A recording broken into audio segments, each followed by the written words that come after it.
रेगिस्तान की उस शाम में हवा कुछ अलग थी, जैसे रेत के हर कण में कोई राज छुपा हो और हर कदम पर किस्मत किसी का इम्तिहान लेने को तैयार बैठी हो।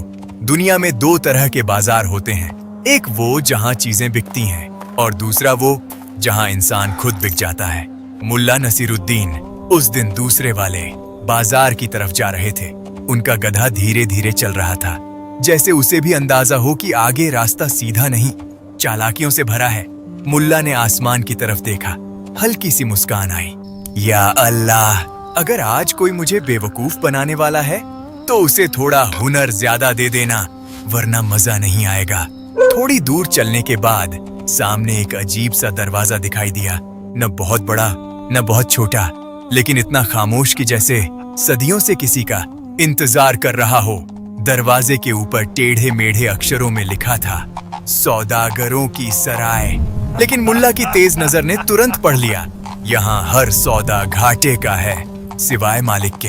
दरवाजे के पास दो आदमी खड़े थे, एक लंबा सूखा, आंखें ऐसी जैसे हर वक्त किसी की जेब तौल रहा हो, दूसरा थोड़ा मोटा, लेकिन उसकी मुस्कान में वो चिकनाहट थी जो सिर्फ ठगों के चेहरे पर होती है। लंबे वाले ने आगे बढ़कर रास्ता रोका। कहाँ चले मियाँ, ये जगह आम लोगों के लिए नहीं है। मुल्ला ने गड्ढे से उतरते हुए कहा, अजी मैं भी कोई खास नहीं हूँ, बस आम आदमी हूँ। फर्क इतना है कि मुझे अपनी औकात पता है। दूसरा आदमी हंसा, औकात पता है तो फिर यहाँ क्यों आए हो? मुल्ला ने धीरे से जवाब दिया, सुना है यहाँ लोग अपनी औकात भूल जाते हैं, सोचा देख आऊं, कहीं मैं भी भूल जाऊं तो जिंदगी आसान हो जाए। दोनों एक दूसरे को देखने लगे। ऐसा जवाब उन्हें रोज नहीं मिलता था। मोटा वाला बोला, ठीक है अंदर जाओ, लेकिन एक बात याद रखना, यहाँ जो दिखता है वो होता नहीं, और जो होता है वो कभी दिखता नहीं। मुल्ला मुस्कुराए, वाह, तो मतलब मैं सही जगह आ गया हूँ, क्योंकि मैं भी अक्सर वही कहता हूँ जो लोग समझते नहीं, और समझता वही हूँ जो लोग कहते नहीं। इतना कहकर वो अंदर दाखिल हो गए। अंदर का मंजर किसी कहानी से कम नहीं था। हर तरफ रोशनी, लेकिन अजीब तरह की, जैसे उजाला भी धोखे में शामिल हो। एक दुकान पर लिखा था, यहाँ सच को झूठ और झूठ को सच बनाने की गारंटी है। दूसरी दुकान पर, किस्मत बदलने वाला ताबीज, बस एक बार पहनिए फिर पछताइए। तीसरी दुकान पर एक आदमी चिल्ला रहा था, यह आईना नहीं, आपका असली चेहरा दिखाता है, लेकिन देखने की हिम्मत होनी चाहिए। मुल्ला धीरे धीरे चलते रहे, हर दुकान को देखते, हर आवाज को सुनते। उनकी आंखों में मजाक था, लेकिन दिमाग पूरी तरह होश में। तभी एक शख्स उनकी तरफ बढ़ा, साफ कपड़े लेकिन चाल में फिसलन, आवाज मीठी लेकिन लहजे में जाल। अरे जनाब, आप तो बड़े नसीब वाले लगते हैं, आज ही आपका इंतजार था। मुल्ला ने गधे की तरफ देखा, फिर उसकी तरफ। मेरा या इस बेचारे का, क्योंकि अक्सर लोग मुझे नहीं, मेरे हालात को पहचानते हैं। वो आदमी हंसा, जनाब मैं हालात नहीं, किस्मत पहचानता हूँ, और आपकी किस्मत आज चमकने वाली है। मुल्ला ने भौं उठाई, अच्छा, मेरी किस्मत को खुद भी नहीं पता और तुम्हें पता चल गया? लगता है तुम उससे भी बड़े झूठे हो। वो आदमी थोड़ा संभला, फिर बोला, नाम है फरीद फरेबी, इस बाजार का सबसे ईमानदार आदमी। मुल्ला ने ताली बजाई, वाह, ये तो ऐसा हुआ जैसे कोई कहे मैं सबसे बड़ा झूठा हूँ, लेकिन इस बात में सच बोल रहा हूँ। फरीद मुस्कुराया, उसे समझ आ गया था यह आदमी आम शिकार नहीं है।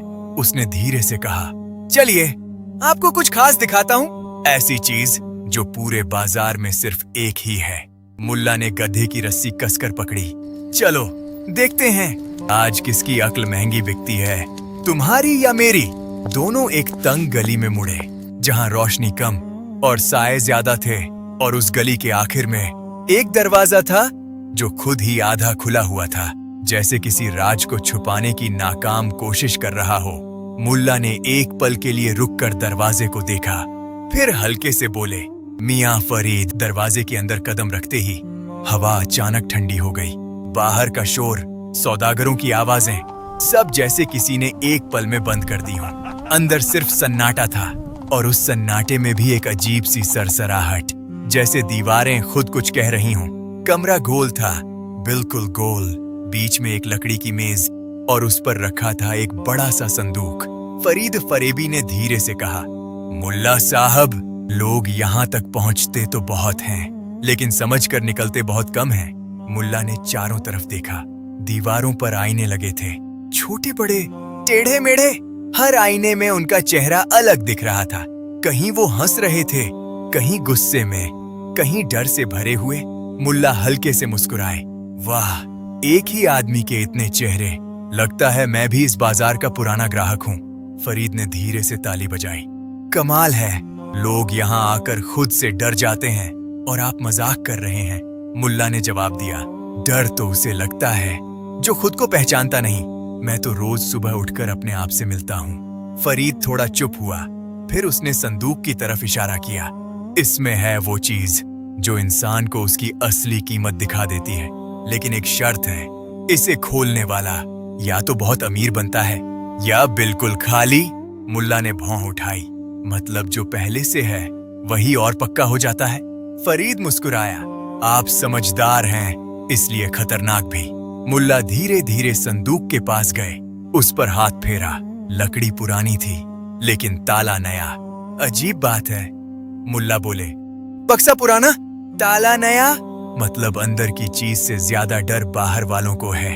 फरीद ने हंसते हुए कहा, डर नहीं जनाब, लालच। मुल्ला ने उसकी आंखों में देखा। लालच तो वही करता है जिसे यकीन हो कि सामने वाला उससे बड़ा बेवकूफ है। फरीद के चेहरे पर एक पल को सख्ती आई, लेकिन उसने खुद को संभाल लिया। हाँ, तो खोलिए, देखिए, शायद आज आपकी किस्मत बदल जाए। मुल्ला ने ताले को हाथ लगाया, फिर अचानक हाथ पीछे खींच लिया। नहीं, पहले एक सवाल। फरीद चौंका। कैसा सवाल? मुल्ला ने धीमी आवाज में कहा, अगर इसमें नहीं मियां, ये हकीकत नहीं, ये तुम्हारा धंधा है। तुम लोगों को डराते हो, फिर उन्हें समझाते हो कि सब खाली है, और इस खालीपन के नाम पर उनकी जेब भर लेते हो। फरीद की आंखें सिकुड़ गईं। तो आप क्या सोचते हैं, आप हमसे ज्यादा समझदार हैं? मुल्ला ने धीरे से कहा, नहीं, मैं सिर्फ इतना जानता हूं कि जिसे खुद पर यकीन हो, उसे खाली संदूक दिखाकर बेवकूफ नहीं बनाया जा सकता। इतना कहकर मुल्ला ने अपना हाथ संदूक के अंदर डाला, और जब हाथ बाहर निकाला तो उसमें कुछ था, एक छोटी सी थैली। फरीद की आंखें फैल गईं। ये कैसे? इसमें तो कुछ भी नहीं था। मुल्ला मुस्कुराए। बिल्कुल, जैसे तुम्हारी बातों में कुछ नहीं होता, लेकिन फिर भी लोग उसमें अपना सब कुछ डाल देते हैं। उन्होंने थैली खोली, उसमें सोने के सिक्के चमक रहे थे। फरीद के चेहरे का रंग उड़ गया। ये मेरे सिक्के हैं, ये यहाँ कैसे आए? मुल्ला ने गधे की तरफ देखा, फिर बोले, मियाँ, जब तुम मुझे अंदर ला रहे थे, तुम्हारी नजर मेरी जेब पर थी और मेरी नजर तुम्हारी जेब पर। कमरे में खामोशी छा गई। फरीद के हाथ कांपने लगे। उसे समझ आ गया था, वो आज किसी शिकार से नहीं, एक खिलाड़ी से टकरा गया है। मुल्ला ने धीरे से कहा, अब सोचो, असली ठग कौन है? और तभी दरवाजे के बाहर से भारी कदमों की आवाज आई। कोई आ रहा था, और उसकी चाल में ऐसा रौब था जैसे पूरा बाजार उसी का हो। फरीद का चेहरा सफेद पड़ गया। वो आ गया। मुल्ला ने पूछा, कौन? फरीद ने धीमे से कहा, इस बाजार का असली मालिक, जिसके सामने हम सब सिर्फ छोटे खिलाड़ी हैं। दरवाजा धीरे धीरे खुला, और जो अंदर आया उसकी आंखों में सिर्फ एक चीज थी, हिसाब। दरवाजा पूरी तरह खुला और कमरे में एक साया फैल गया। वो आदमी लंबा था, सफेद लिबास, लेकिन उस सफेदी में सुकून नहीं, खौफ था। उसकी दाढ़ी करीने से तराशी हुई, आंखें ठंडी, और चाल ऐसी जैसे हर कदम नाप कर रखता हो। वो अंदर आया और बिना किसी जल्दी के दरवाजा खुद अपने पीछे बंद कर दिया। कमरे में फिर वही सन्नाटा लौट आया, लेकिन अब उसमें एक दबाव था, जैसे हवा भी इजाजत लेकर चल रही हो। फरीद ने झट से सिर झुका लिया। हुजूर, आप इस वक्त? उस आदमी ने कोई जवाब नहीं दिया। उसकी नजर सीधी मुल्ला पर टिक गई। कुछ पल दोनों बस एक दूसरे को देखते रहे। फिर वो आदमी हल्का सा मुस्कुराया। तो तुम हो वो मुसाफिर जिसने आते ही मेरे बाजार का हिसाब बदल दिया। मुल्ला ने आराम से जवाब दिया, हिसाब तो पहले से ही गलत था मियाँ, मैंने बस जोड़ घटाना ठीक किया है। फरीद ने घबरा कर कहा, हुजूर, ये आदमी, ये। उस आदमी ने हाथ उठाकर उसे चुप करा दिया। नाम क्या है तुम्हारा? उसने मुल्ला से पूछा। लोग मुझे मुल्ला नसीरुद्दीन कहते हैं और जो लोग ज्यादा समझदार होते हैं वो सिर्फ मुल्ला कहकर काम चला लेते हैं। आदमी की मुस्कान थोड़ी गहरी हुई। मैं हूँ सैफुद्दीन, इस बाजार का रखवाला और मालिक भी। मुल्ला ने सिर हिलाया। अच्छा, तो आप वो हैं जिनके नाम पर लोग डरते हैं और जिनकी जेब में लोगों का डर जमा होता है। फरीद ने डरते हुए मुल्ला की तरफ देखा। उसे यकीन नहीं हो रहा था कि कोई सैफुद्दीन से इस लहजे में बात कर सकता है। सैफुद्दीन धीरे धीरे मेज के पास आया। उसने संदूक के अंदर झांका, फिर मुल्ला के हाथ में थैली को देखा। दिलचस्प, उसने कहा। खाली संदूक से दौलत निकाल लेना, ये हुनर हर किसी के बस की बात नहीं। मुल्ला ने मुस्कुराकर जवाब दिया। और भरे हुए लोगों को खाली कर देना, ये हुनर भी हर किसी के पास नहीं होता। कमरे में हल्की सी खामोशी फिर से फैल गई। सैफुद्दीन ने फरीद की तरफ देखा। तुम बाहर जाओ। फरीद बिना एक शब्द बोले बाहर निकल गया। अब कमरे में सिर्फ दो लोग थे, एक जो ठगों का बादशाह था और एक जो खुद को कभी ठग मानता ही नहीं था। सैफुद्दीन ने कुर्सी खींची और बैठ गया। मुल्ला, तुम्हें पता है तुम कहाँ खड़े हो? मुल्ला भी सामने बैठ गए। हाँ, एक ऐसे बाजार में जहाँ हर आदमी दूसरे को बेवकूफ समझता है और असली बेवकूफ वही होता है जो खुद को सबसे होशियार समझे। सैफुद्दीन ने गहरी सांस ली। मैं तुम्हें एक मौका देना चाहता हूँ। मुल्ला ने भौं उठाई। मौका या सौदा? दोनों? सैफुद्दीन बोला। मेरे साथ काम करो। तुम्हारी अक्ल और मेरा बाजार, हम मिलकर पूरी दुनिया को खरीद सकते हैं। मुल्ला ने कुछ पल सोचा, फिर धीरे से बोले। और बदले में? सैफुद्दीन ने बिना झिझक कहा। दौलत, ताकत और वो इज्जत जो लोग डर के मारे देते हैं। मुल्ला हंस पड़े, धीरे लेकिन गूंजती हुई हंसी। मियां सैफुद्दीन, इज्जत जो डर से मिले वो इज्जत नहीं होती, वो उधार होता है और उधार एक दिन चुकाना ही पड़ता है। सैफुद्दीन की आंखों में हल्की सी चमक आई। तो तुम इनकार कर रहे हो? मुल्ला ने सिर हिलाया। नहीं, मैं सोच रहा हूँ। क्या? सैफुद्दीन ने पूछा। मुल्ला आगे झुके। उनकी आवाज अब धीमी थी लेकिन हर शब्द साफ। मैं सोच रहा हूँ कि अगर मैं तुम्हारे साथ मिल जाऊं तो इस बाजार में सबसे बड़ा ठग कौन होगा? सैफुद्दीन कुछ पल चुप रहा, फिर मुस्कुराया। तुम या मैं? मुल्ला ने जवाब दिया। नहीं, सबसे बड़ा ठग वो होगा जो हमें देख रहा होगा और समझेगा कि ये दोनों मिलकर दुनिया को बेवकूफ बना रहे हैं, जबकि असल में हम दोनों उसे बना रहे होंगे। सैफुद्दीन ने पहली बार खुलकर हंसी छोड़ी। मुल्ला, तुम खतरनाक हो। बहुत खतरनाक, मुल्ला ने सहजता से कहा। और आप बहुत भरोसेमंद, क्योंकि आप कभी सच नहीं बोलते, इसीलिए आपके झूठ पर यकीन करना आसान होता है। सैफुद्दीन अब पूरी तरह दिलचस्पी ले रहा था।